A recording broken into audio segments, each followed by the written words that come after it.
আল্লাহ রাব্বুল আলামিন রাসূলকে বুঝাতে চান, ইয়া রাসূলুল্লাহ, আজকে আপনি যে মার খাচ্ছেন, আজকে আপনি যে গালিগালাজ শুনছেন, আজকে আপনার উপরে, আপনার দলের কর্মীদের উপরে যে নির্যাতন, অত্যাচার, স্টিম রোলার চলছে, ইয়া রাসূলুল্লাহ, জেলের ভিতরে আপনি থেকেছেন, আপনার আজকে কেউ দেখার নাই, অসহায় অসহায়, নিজের বাড়িতে থাকতে পারেন না, রাতের আধারে এখানে ওখানে পালিয়ে বেড়াতে হয়। ইয়া রাসূলুল্লাহ, এই দিন বেশি দিন থাকবে না, আমি আল্লাহ রাব্বুল আলামিন ওদের হাত থেকে ক্ষমতা ছিনায়া খুব তাড়াতাড়ি আপনাকে গোটা বিশ্বের জনগণের নেতা বানাইয়া দিব। সুবহানাল্লাহ। আমি তো তোমাদেরকে সতর্ক করছি, আমি তো তোমাদেরকে জান্নাতের পথ দেখাচ্ছি, আমি তো তোমাদেরকে জাহান্নামের মতো খারাপ জায়গা থেকে বাঁচাবার জন্য আমি তোমাদেরকে বলছি। আহারে, আমি তো তোমাদের কারো মাথার উপরে লাঠি ধরি নাই, আমি তো তোমাদের কারো উপরে জোর করি নাই, আমি তো তোমাদের কারোকে গালিগালাজ করি নাই, আমি তো আমার রব যা বলতে বলে আমি তো সেই কথাগুলোই তোমাদেরকে বলি। এরপরেও তোমরা আমার উপরে এত নির্যাতন করছো, এত কষ্ট দিচ্ছ কেন? এরকম রাসূল ভাবছে, চোখের পানি ছেড়ে দিচ্ছে। রাসূল করিম সাল্লাল্লাহু আলাইহি ওয়াসাল্লাম ভাবছে, আমাকে কবে আবু জাহেল কি বলেছিল, আহারে উতবা সাহেব আমাকে ওই দিন এই কথাগুলি বলেছিল, ওই দিন আমাকে এই চত্বরে, কাবার চত্বরে আমাকে নারী ভুঁড়ি চাপিয়ে দেওয়া হয়েছিল, এই কথাগুলি তিনি ভাবছেন।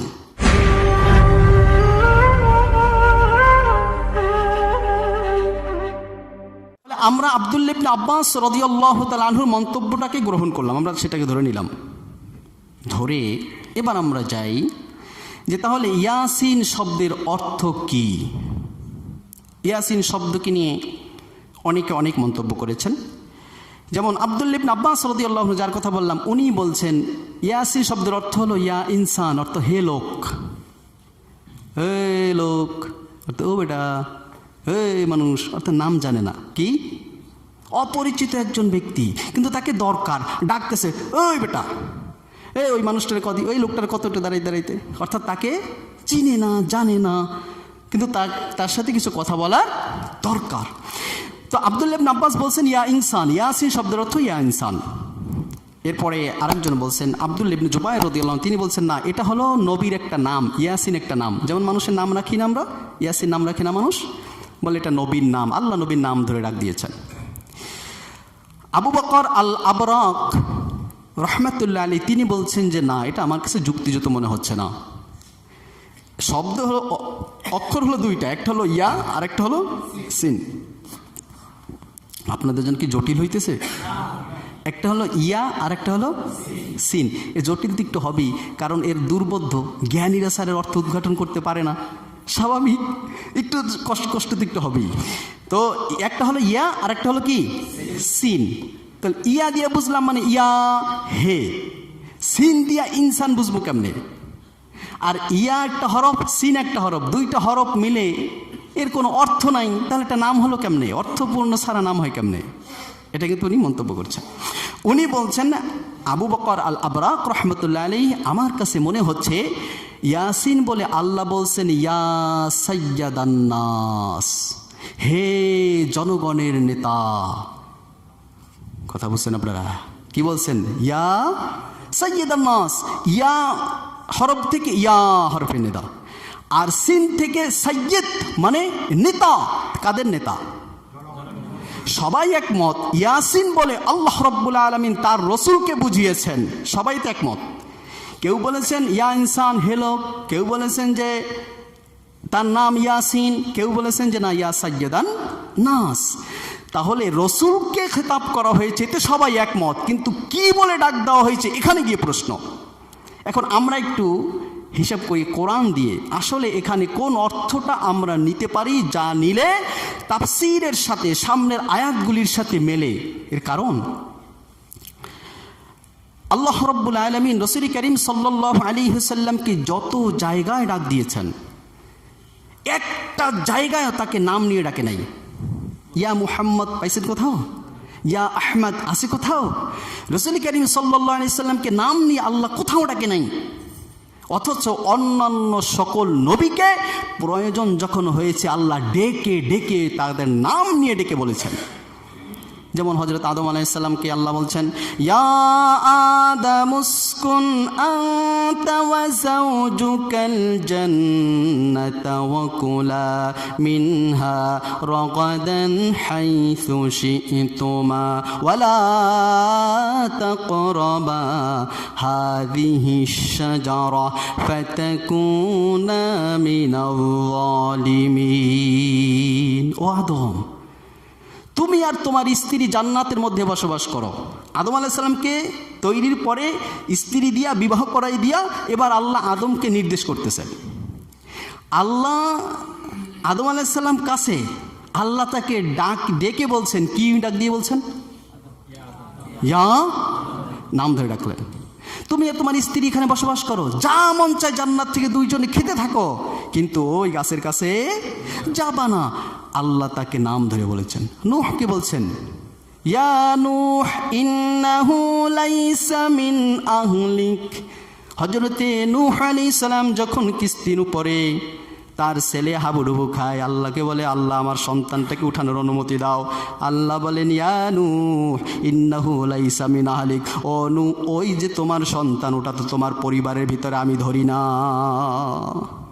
হে তোমার পরিবারের কেউ না, তোমার আহাব না। কথা বুঝছেন? আল্লাহ এভাবে নূহ আলাইহিস সালামকে ডাক দিয়েছেন। ইব্রাহিম আলাইহিস সালামকে ডাকছেন। আল্লাহ স্বপ্নে দেখাইলেন ইব্রাহিম আলাইহিস সালামকে ছেলেরে জবাই করতে। জবাইয়ের জন্য নিয়ে গেছে। আল্লাহ এবার দেখতেছেন যে ইব্রাহিমের তো অবস্থা খারাপ, আমার প্রেমে এত পাগল হয়ে গেছে, সন্তানটা মধ্যে ছাড়তেই চায় না, যেমনি হোক জবাই করবে। আল্লাহ রব্বুল আলামিন তার এই মোহাব্বতকে পছন্দ করেছেন।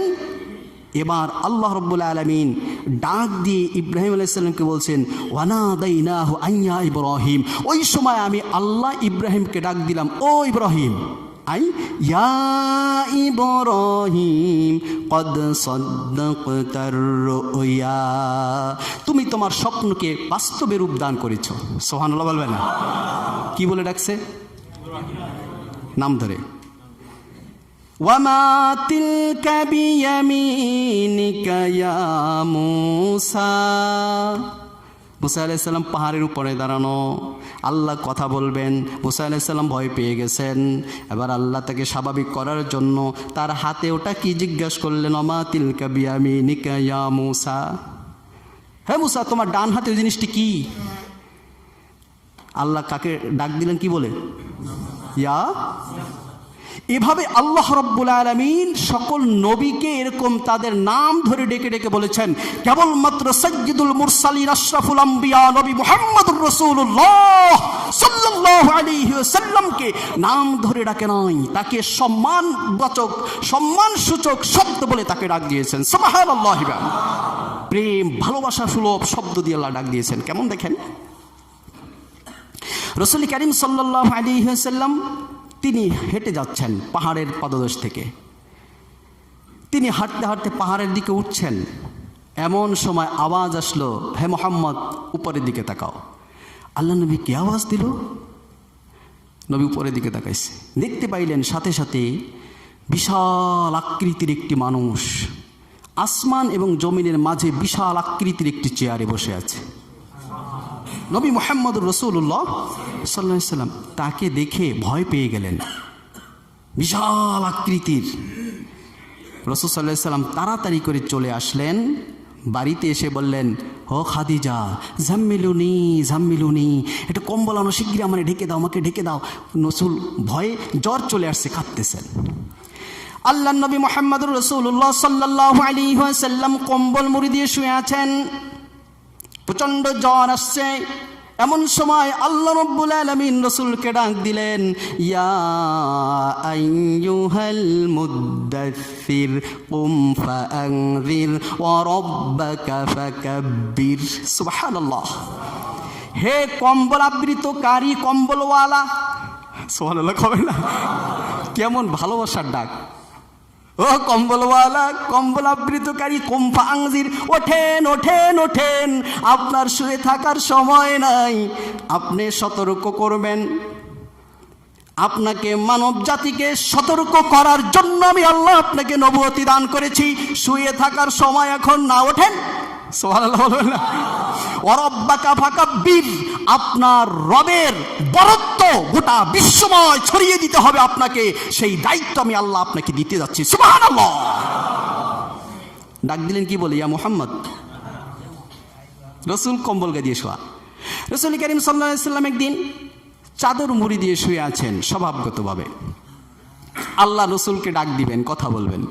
ইয়া আইয়ুহাল মুযাম্মিল কুমিল লাইলা ইল্লা ক্বালিলা নিসফাহু আও ইনকুস মিনহু ক্বালিলা আও জিদ আলাইহি ওয়া রাত্তিলিল কুরআনা তারতিলা। সুবহানাল্লাহ। আল্লাহ রসুলকে ডাক দিচ্ছেন, ও চাদর মুড়ে দেওয়া ব্যক্তি, ও চাদরওয়ালা, আমার বন্ধু, আপনি শুয়ে রয়েছেন চাদর মুড়ি দিয়া। কুমিল লাইলা ইল্লা ক্বালিলা, রাতের কিছু অংশে আপনাকে দাঁড়াতে হবে, আপনার রবের জন্য সলাতে আপনাকে দাঁড়িয়ে যেতে হবে, রাতের একটা অংশে আপনাকে ইবাদত করতে হবে।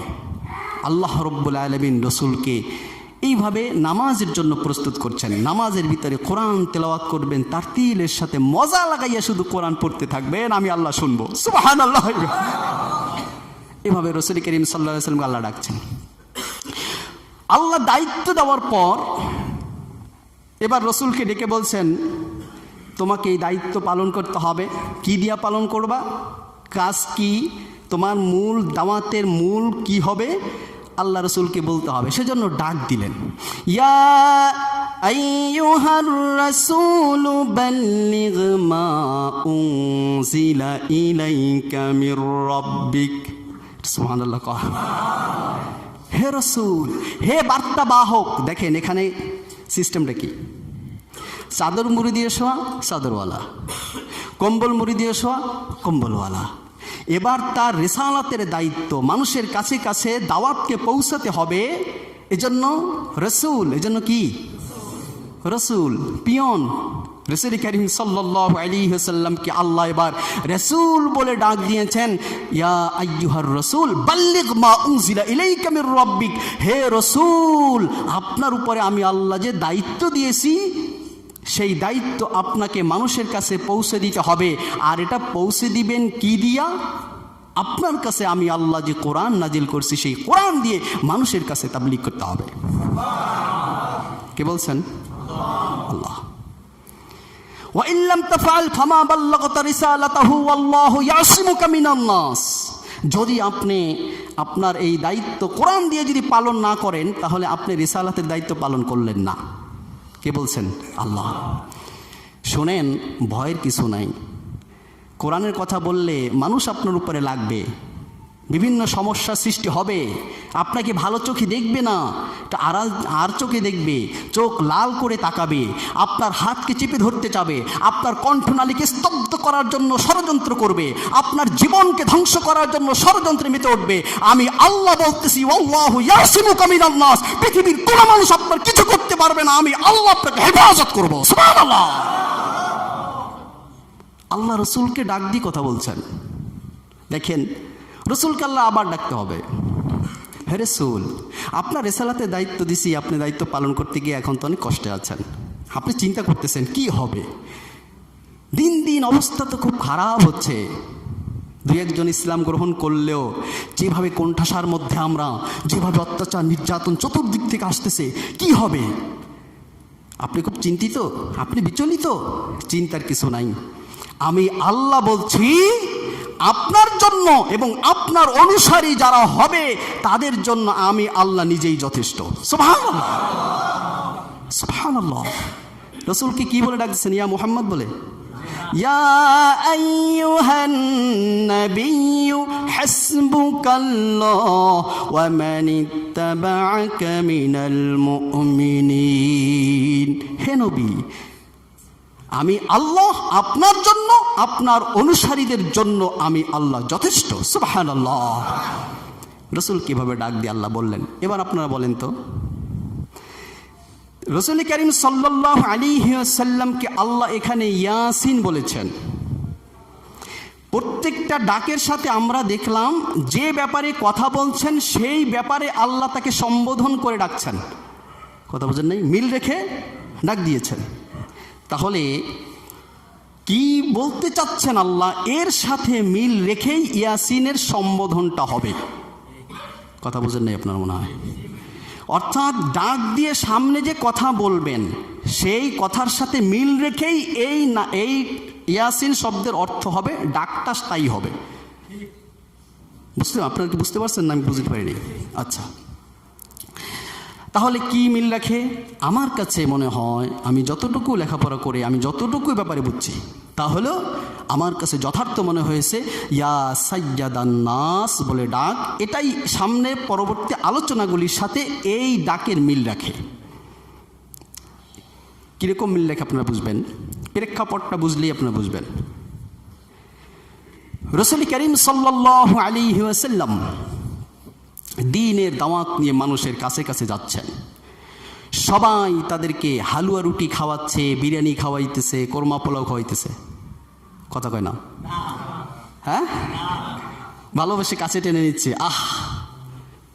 এতদিন পরে একজন আসছে যে আমাদের বার্তা নিয়ে আসছে, জান্নাতের বার্তা আমাদের কাছে দিয়ে যাচ্ছে। তোমার মতো মানুষ তো হয় না, কাছে টেনেছে। কি করছে? অত্যাচার, নির্যাতন, জুলুম। প্রাথমিক পর্যায়ে তাকে বলছে, তাকে অস্বীকার করছে, কিসের সাতার রসুল বেটা, আর পাইল না। তোমার মতো একটি এতিম রে আল্লাহ নবী বানাই দিছে। নাউজুবিল্লাহ বলবেন না? আরে আবু জাহেল, আবুল হাকাম কত বুদ্ধি রাখে, এর কি আল্লাহ দেখে নাই? তোমার আল্লাহ, এইভাবে বিভিন্ন কথা তারা বলছে রাসূল করিম সাল্লাল্লাহু আলাইহি ওয়াসাল্লামকে। তারা গালিগালাজ করছে, তাকে বলছে ধর্মান্ধ, তাকে বলছে ধর্মান্তরিত ব্যক্তি। অর্থাৎ এতদিন ছিল তার দাদা, তার পরদাদা, এরা যে ধর্মে, আমরা যে ধর্মে ছিলাম, এই গোষ্ঠী জ্ঞাতি, এতদিন যে ধর্মে ছিলাম সে ধর্ম ত্যাগ করে নতুন ধর্মে গেছে, ধর্মান্তরিত হয়েছে, এইভাবে তারা বলছে। তাকে মানসিকভাবে এরকম কথা বলে বলে কষ্ট দিচ্ছে, শারীরিকভাবে রাসূল করিম সাল্লাল্লাহু আলাইহি ওয়াসাল্লাম নির্যাতন, থুতু ফেলা, তারপরে রাসূলের উপরে সরাসরি হাত দিয়ে আঘাত করা, পাথর নিক্ষেপ করা, নারী ভুঁড়ি চাপিয়ে দেওয়া, বিষয়গুলো আমরা জানি। রাসূল করিম সাল্লাল্লাহু আলাইহি ওয়াসাল্লামের সাথে সাহাবীদের উপরেও এরকম নির্যাতন। একটা পর্যায়ে অত্যাচার নির্যাতন করতে করতে ওরা দেখে অত্যাচার যত করি এ তো কাজ হয় না, কাজ তো চালিয়ে যায়। পা ভেঙে দেই, ভাঙা পা নিয়া ওই যে কি থাকে না, বলে বাজায়নি, আমাদের এখন এরকম আছে, সেখানে সে সময় তো এরকম উন্নত ছিল না। তারপর বসে নাই, ভাঙা পা নিয়ে তারা দৌড়চ্ছে, তাদের কাজ করে যাচ্ছে, যেখানে যায় সেখানেই তারা কাজ করতেছে। ঠেকানো তো যায় না, কি করা যায়? এদেরকে বন্দি করতে হবে, জেলের মধ্যে আটকাও। 3টি বছর রাসূল এবং তার সঙ্গীদেরকে 3 বছর জেলের ভিতরে আটকালো। সেখানে রাসূল করিম সাল্লাল্লাহু আলাইহি ওয়াসাল্লাম অনেক কষ্ট করছে, খাবার ছিল না, গাছের পাতা খেয়েছে, পাতা শেষ, গাছের ছাল, ছাগলে যেমন গাছের ছাল খায় না ক্ষুধায়, ওরকম গাছের ছাল উঠিয়ে উঠিয়ে আল্লাহ নবী এবং সাহাবীরা খেয়েছে। রাসূলের পায়খানা হয়ে গিয়েছে ছাগলের বড়ির মতো। এরকম 3টি বছর তাদের অত্যাচার নির্যাতনের ভিতরে রেখেছে আল্লাহ রসুল এবং মোমেনদেরকে। আল্লাহ নবী এবং মোমেনেরা তারা এই অত্যাচার নির্যাতনের পরে 3 বছর পর মুক্তি পেলেন। এরপরে কিছুদিন যেতে না যেতে তার চাচা আবু তালিব মারা গেল, যিনি ছিলেন বড় একটা ছায়া। আবু তালিব মারা যাওয়ার 6 মাসের ব্যবধানে তার স্ত্রী ইন্তেকাল করলো, খাদিজাতুল কুবরা রাদিয়াল্লাহু আনহা। ব্যাপারটা বুঝেন, রাসূল করিম সাল্লাল্লাহু আলাইহি ওয়াসাল্লামের বাহিরের দিকটা দেখতেন আবু তালিব, হযরত আলী রাদিয়াল্লাহু আনহু বাবা। আবু তালিব তার চাচা দেখতেন, বাহিরের দিকটা শেড টাকেল দিতেন। তার দাদা মারা যাওয়ার পরে ঘরে যখন আসতেন, অত্যাচার নির্যাতন, থুথু বালি, রক্তাক্ত শরীর নিয়ে যখন রাসূল ঘরে আসতেন, তার স্ত্রী খাদিজাতুল কুবরা রাদিয়াল্লাহু তাআলা আনহা সেগুলি ধুয়ে দিতেন, মুছে দিতেন, রাসূলকে সান্ত্বনা দিতেন আর বলতেন, ইয়া রাসূলুল্লাহ, এই কষ্ট বেশি দিন আপনার থাকবে না, আল্লাহ আপনাকে খুব তাড়াতাড়ি রাজ সিংহাসনে আপনাকে আল্লাহ বসাবে। এভাবে সান্ত্বনা দিত, আম্মাজান সান্ত্বনা দিত। এরকম একটা মুহূর্তে জেল থেকে বের হলো, সাহাবীদের এই পরিস্থিতি, প্রতিদিন মার খেতেছে, চাচা চলে গেল, মায়ের বেড়ে গেল, বাসায় আসলে স্ত্রীর সান্ত্বনাটুকু পেত, খেদমতটুকু পেত, এখন স্ত্রীও বিদায় হয়েছে। পরিস্থিতিটা কি বলেন তো? এই জটিল কঠিন এই পরিস্থিতির ভিতরে রসুল টিকতে পারছে না। যেখানে যায় সেখানে খাদিজা রাদিয়াল্লাহু তাআলা আনহার স্মৃতি, বাহিরে যেখানে যায় চাচার স্মৃতি, প্রতিনিয়ত এদের স্মৃতিগুলি রসুলকে খাবলে খাবলে খাচ্ছে, কষ্ট দিচ্ছে। আহারে, আজকে তারা নাই। ওদিকে এরা সুযোগ পেয়ে নির্যাতন আরো বাড়াইয়ে দিল। রাসূল করিম সাল্লাল্লাহু আলাইহি সাল্লাম দিক বিদিক হারা। তিনি চিন্তা করলেন, এই ফাঁকে আমি একটু আমার স্ত্রী এবং চাচাকে ভোলার জন্য আমি একটু তাইফের দিকে যাই। সেখানে আমার মামার বাড়ির এলাকার মানুষ আছে, সেখানে আমি তাদেরকে দ্বীনের দাওয়াত দিই, তারা গ্রহণ করবে, কারণ এই জায়গার মতো এরা অত কঠোর না। রাসূল তাইফে রওনা করছে। সেখানে আলহামদুলিল্লাহ আমরা গেছি, কি উঁচু জায়গা, বিশাল। গাড়িতেই যেতে হলে সেখানে আমাদের নিচে মেঘ ভেদ করে আমরা উপরে চলে গেছি, গাড়িতে পাহাড় টপকে যেতে হয়, উঁচু বিশাল উঁচু জায়গা তাইফ। রাসূল করিম সাল্লাল্লাহু আলাইহি সাল্লামের সময় তো এরকম রাস্তা ছিল না, সমান রাস্তা দিয়ে গেল কয়েকদিনের সময়ের ব্যাপার।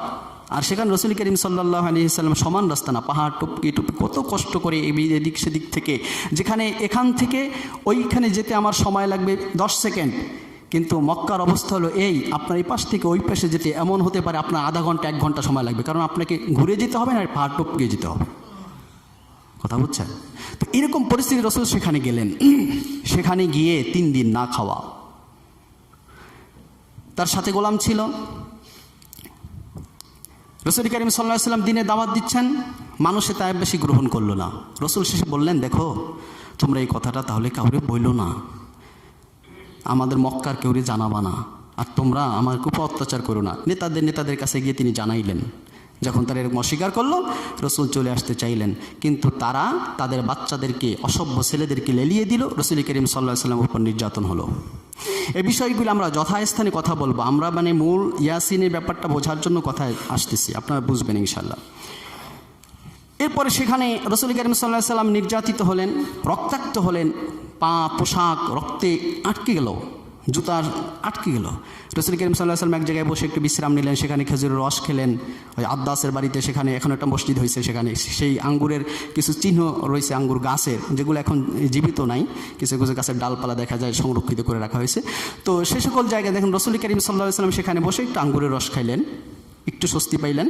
এরপরে সেখান থেকে রওনা করলেন আবার মক্কার দিকে। কারণ কোথায় যাবে, জায়গা আছে আর, তার নিজের মাতৃভূমি, সেই মক্কায় তিনি আবার চলে গেলেন। এবার আপনারা একটু বুঝেন তো, নিজের দেশে টিকতে পারতেছে না, তিনি একটু স্মৃতি ভোলার জন্য চলে গেলেন অন্য জায়গায়। সেখানে গিয়ে কি স্মৃতি ভুলতে পারলেন, নাকি নতুন আরো স্মৃতি নিয়ে আসলেন? আরো কষ্ট নিয়ে এসেছেন। তিনি মক্কায় এসেছেন। আসার পরে সাহাবীদের উপরে নির্যাতন আরো বাড়ছে। এরাও বুঝছে মুহাম্মাদের পৃথিবীতে কোথাও ঠাঁই নাই। কাফেররা বুঝছে এর কোনো জায়গায় ঠাঁই নাই, যদি থাকতো তাহলে সেদিকে থাকতে পারতো। গিয়ে যখন আবার আসছে ওর ঠাঁই নাই, নির্যাতন আরো বাড়ছে। রাসূল করিম সাল্লাল্লাহু আলাইহি সাল্লাম আড়াল থাকার চেষ্টা করছেন। তিনি ঘরের ভিতরে বসে একদা ভাবছেন, আহারে, আমাকে তো আল্লাহ সতর্ককারী রূপে পাঠিয়েছে, আমাকে তো আল্লাহ রসুল করে পাঠিয়েছে, আমাকে তো আল্লাহ নবী করে পাঠিয়েছে। আমি তো তোমাদেরকে সতর্ক করছি, আমি তো তোমাদেরকে জান্নাতের পথ দেখাচ্ছি, আমি তো তোমাদেরকে জাহান্নামের মতো খারাপ জায়গা থেকে বাঁচাবার জন্য আমি তোমাদেরকে বলছি। আহারে, আমি তো তোমাদের কারো মাথার উপরে লাঠি ধরি নাই, আমি তো তোমাদের কারো উপরে জোর করি নাই, আমি তো তোমাদের কারকে গালিগালাজ করি নাই, আমি তো আমার রব যা বলতে বলে আমি তো সেই কথাগুলোই তোমাদেরকে বলি। এরপরেও তোমরা আমার উপরে এত নির্যাতন করছো, এত কষ্ট দিচ্ছ কেন? এরকম রাসূল ভাবছে, চোখের পানি ছেড়ে দিচ্ছে। রাসূল করিম সাল্লাল্লাহু আলাইহি সাল্লাম ভাবছে, আমাকে কবে আবু জাহেল কি বলেছিল, আহারে উতবা সাহেব আমাকে ওই দিন এই কথাগুলি বলেছিল, ওই দিন আমাকে এই চত্বরে, কাবার চত্বরে আমাকে নারী ভুঁড়ি চাপিয়ে দেওয়া হয়েছিল। এই কথাগুলি তিনি ভাবছেন। দেখবেন যখন মানুষের একটা দুঃখ মানুষ পায়, ওই সময় কিন্তু তার সাথে আরও দুঃখ কষ্টের কথাগুলি মনে আসে। রাসূল করিম সাল্লাল্লাহু আলাইহি সাল্লাম কেউ নাই, বাসায় একাকী কথাগুলি ভাবছেন। তিনি ভাবছেন কি হবে আমার অবস্থা, কি হবে দ্বীনের অবস্থা, কি হবে এই জাতির অবস্থা।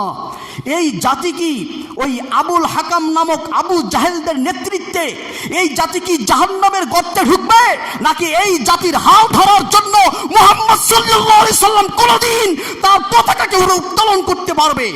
রাসূল ভাবছে, যদি এই আবু জাহেলের এর হাতে হাত রেখে যদি তারা উন্নয়নমূলক কাজের কথা বলে, মূলত এটা উন্নয়ন নয়, জাহান্নামে যাওয়ার জন্য রাস্তা তৈরি করছে। এটা বুঝতেছেন কে? মুহাম্মদ। তিনি ভাবছেন কি হবে জাতির অবস্থা। সে তো রহমাতুল লিল। তিনি ভাবছেন আমার জাতির কি অবস্থা হবে, আমার জাতি কি জাহান্নামেই যাবে? এরা তো সাড়া দিচ্ছে না, আরো বিরোধিতা করতেছে কি হবে। এই কষ্টের কথা শুধু তাকে। এমন সময় আল্লাহ রাব্বুল আলামিন রাসূল করিম সাল্লাল্লাহু আলাইহি ওয়াসাল্লামকে এই কষ্টের অবস্থা দেখে তাকে একটু সান্ত্বনা দেওয়া প্রয়োজন আছে কি নাই? এখন তো পৃথিবীতে কেউ নাই, স্ত্রীও নাই সান্ত্বনা দিবে, চাচাও নাই সান্ত্বনা দিবে, সান্ত্বনার বাণী শোনাবার মতো কেউ নাই। এই সময় রসুলকে সান্ত্বনার কথা শোনাবার জন্য আল্লাহ রাব্বুল আলামিন রসুলকে ডাক দিলেন, ইয়াসিন ইয়া সাইয়্যিদান নাস, ও মক্কা সহ গোটা বিশ্বের মানুষের নেতা। কি বললেন? গোটা বিশ্বের মানুষের। আল্লাহর নবী সাল্লাল্লাহু আলাইহি সাল্লাম তিনি ভাবেন, কয় কি আল্লাহ, আমি তো মক্কায় আমার বাবার জায়গা, সেখানেই পা রাখতে পারি না। আমার দাদার জায়গা, পৈতৃক সম্পত্তি আমার, এখানে আমি পা রাখতে পারি না, আমার ঠাঁই হয় না। বড় বড় নেতারা সবাই আমার উপরে জুলুম করে, অত্যাচার করে, নির্যাতন করে। কিছু অশিক্ষিত মানুষ, গায়ে খাটা মানুষ, কিছু গোলাম, তারা আমার অনুসারী হলেও তারাও নির্যাতিত। নেতারা না আসলে কে পরিবর্তন করবে? আল্লাহ রাব্বুল আলামিন আমাকে সাইয়্যিদান নাস বলে ডাকছেন কেন? আল্লাহ রাব্বুল আলামিন রাসূল করিম সাল্লাল্লাহু আলাইহি ওয়াসাল্লামের উপরে যা নাজিল করতেন, সাথে সাথে তার দিলের ভিতরে ব্যাখ্যা সহ বুঝাইয়া দিতেন। সুবহানাল্লাহ। রাসূল করিম সাল্লাল্লাহু আলাইহি ওয়াসাল্লাম এবারে ব্যাখ্যা বুঝছেন। আল্লাহ রাব্বুল আলামিন রাসূলকে বুঝাতে চান, ইয়া রাসূলুল্লাহ, আজকে আপনি যে মার খাচ্ছেন, আজকে আপনি যে গালিগালাজ শুনছেন, আজকে আপনার উপরে, আপনার দলের কর্মীদের উপরে যে নির্যাতন, অত্যাচার, স্টিম রোলার চলছে, ইয়া রাসূলুল্লাহ, জেলের ভিতরে আপনি থেকেছেন, আপনার আজকে কেউ দেখার নাই, অসহায় অসহায়, নিজের বাড়িতে থাকতে পারেন না, রাতের আধারে এখানে ওখানে পালিয়ে বেড়াতে হয়। ইয়া রাসূলুল্লাহ, এই দিন বেশি দিন থাকবে না, আমি আল্লাহ রাব্বুল আলামিন ওদের হাত থেকে ক্ষমতা ছিনায়া খুব তাড়াতাড়ি আপনাকে গোটা বিশ্বের জনগণের নেতা বানাইয়া দিব। সুবহানাল্লাহ, সুবহানাল্লাহ। মাত্র কয় দিনের ব্যবধান, কয় বছরের ব্যবধানে হলো? 10-15 বছরের ব্যবধানে আল্লাহর নবী, যার কোন ঠাঁই হয় না, সে শুধুমাত্র মক্কা নগরীর নেতা নয়, গোটা বিশ্বের নেতা হয়েছিল, যার এক কথায় গোটা বিশ্ব প্রকম্পিত হয়ে যেত। তিনি যেখানে টার্গেট করতেন, ওইটা আমার চাই, এমন কোন শক্তি ছিল না সেটাকে প্রতিহত করতে পারে। আমার নবী সেখানে বিজয় হয়েছিল। যুদ্ধের জন্য যেতে হয় নাই, শুধু চিঠি লিখে পাঠিয়ে দিছে, ভয়তে কাজ শেষ। সুবহানাল্লাহ কবেন না? প্রিয় বন্ধুগণ, বলেন তো, সূরা ইয়াসিন এটা অবতীর্ণ হয়েছে 1450 বছর আগে, শুধু মুহাম্মদ এবং তার অনুসারীদের জন্য। ওই সময় বুঝে গেলেন? শুধু মক্কার ওই সময় রাসূল জীবিত থাকতে এবং সাহাবীরা যারা জীবিত ছিল, এদের উপরে কোরআন নাজিল হয়েছে, আমাদের উপরে তো হয় নাই। হ্যাঁ, সবার উপর হয়েছে। তারা তাদের জীবদ্দশায় নাজিল হয়েছে, কিন্তু এই কোরআনুল কারীম কিয়ামত পর্যন্ত সকল মানুষের কথাই বলে। সকল মানুষের কথাই বলবে, কথা ঠিক কিনা ভাই? ওই সময় যেমন মক্কায় নির্যাতন মুসলমানদের উপরে হয়েছে, যে ব্যক্তি মুসলমানদের হাল ধরে নেতৃত্বের জন্য সামনে এগিয়ে গিয়েছে, পতাকা হাতে তুলে নিয়েছে, ওই ব্যক্তির উপরে সেই সময় কাফের বেঈমানেরা, স্বার্থান্বেষী মানুষেরা যেমন নির্যাতন করেছে, বর্তমানে তো এমন কিছু হয় না। কি হয়?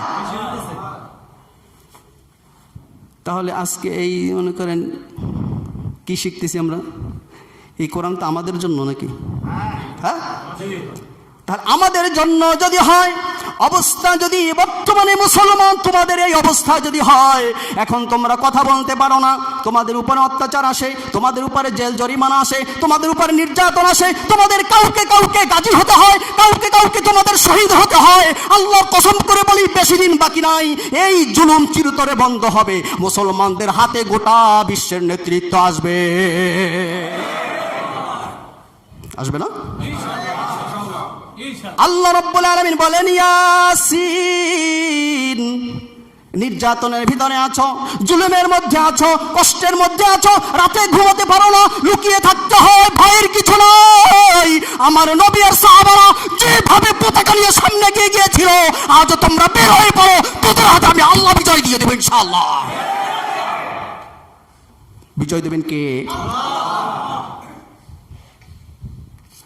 কিন্তু কথা হলো, যাদের হাতে আল্লাহ রাব্বুল আলামিন বিজয়ের চাবিকাঠি তুলে দিবেন, সেই ধরনের মানুষ আমরা হতে পারিনি বলে আমাদের হাতে বিজয় এখন আসছে না। রাসূল করিম সাল্লাল্লাহু আলাইহি ওয়াসাল্লাম যেভাবে তার নিজের জীবনকে বাজি রেখে নবুয়তের দায়িত্ব, দিন প্রতিষ্ঠার দায়িত্ব যেভাবে তিনি গ্রহণ করেছিলেন, ওই রকম একজন নেতার অভাব আছে বলে দিন প্রতিষ্ঠিত হচ্ছে না বিশ্বময়।